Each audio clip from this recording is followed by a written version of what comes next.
মোৰ মালিকৰ সৰু ভাইৰ ঘৰত আহিছোঁ আমি আজি। যোৰহাটতে দুটা আছে, দুই ভাই আছে আৰু এই ফটোশ্বুট কৰি আছে।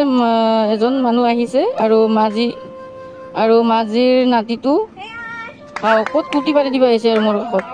এই চাওক ফটোশ্বুট হৈ আছে মাজি আৰু মাজিৰ নাতিটো। আৰু মোৰ গাড়ীটো এইটো ধুই কিনে চিকচিয়াকৈ ৰাখিছোঁ আৰু নাজাৰা তাইক এইটো ফুল বাগান, ঘৰতে ফুল বাগান কৰিছে আৰু কি ডাঙৰকে ফুল বাগান আছে চাওক।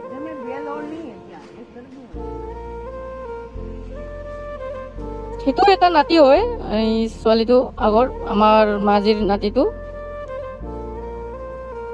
আৰু ইয়াতে ফটোশ্বুট হ'ব আৰু এই তাৰ নাতিটো গা ধোৱাৰ কাৰণে মই পানী ৰেডি কৰিছোঁ। তাতে এটা এক্সট্ৰাকে বিলন যে পাই যে, বিলন পুখুৰীৰ নিচিনাটো, তাতে পানী দিছোঁ।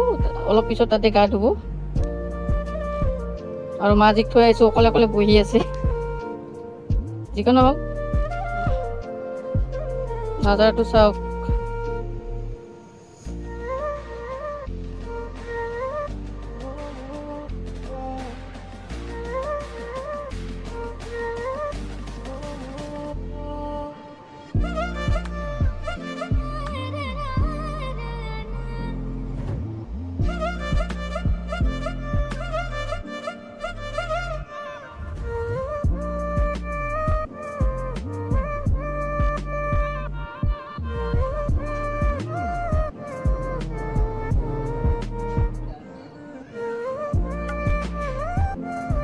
আৰু এইটো মোৰ গাড়ী মালিকটো, গেঞ্জি পিন্ধা থকাটো, হাফ পেণ্ট পিন্ধি থকাটো মালিক। এইটো মোৰ বাবু আৰু এইটো মাজি বুঢ়া বুঢ়ী, তাহাঁতৰে গাড়ী চলাওঁ মই।